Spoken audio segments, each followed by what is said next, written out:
कहन कुमार में बिना के छौरी कहन कुमार में बिना के छौरी लागा पूरा भी लागे परजेंट करण जी राजनगर समस्तीपुर। कहन कुमार में बिना के छौरी दहलिया रबा के क्रीम लगा क गोर भेलागे दहलिया रबा के क्रीम लगा क गोर भेलागे गई गोर भेलागे कहना कुमार में किना के छौरी लागा पूरा भेलागे कहना कुमार में किना के छौरी लागा पूरा भेलागे दहलिया रबा के क्रीम लगा क गोर भेलागे दहलिया रबा के क्रीम लगा क गोर भेलागे गई गोर भेलागे कहना कुमार में किना के छौरी लागा पूरा भेलागे कहना कुमार में किना के छौरी लागा पूरा भेलागे लागा पूरा भेलागे कहना कुमार में लागा पूरा भेलागे डीजे सुमित सतीश कहना कुमार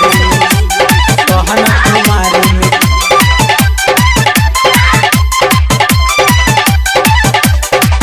माई बाबू के इज्जत कैले छहुरी नीलाम गे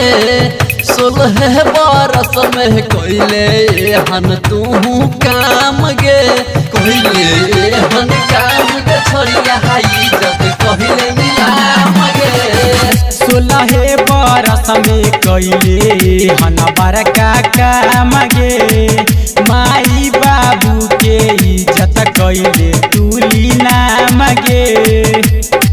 घंटे घंटे फोन कर लिया होई ग नर के लागे घंटे घंटे फोन कर लिया होई ग नर के लागे गई नहीं उठे लागे कहना कुमार में किना के छौरी लागा पूरा भेलागे कहना कुमार में किना के छौरी लागा पूरा भेलागे पूरा भेलागे कहना कुमार में लागा पूरा भेलागे डीजे सुमित सतीश कहना कुमार में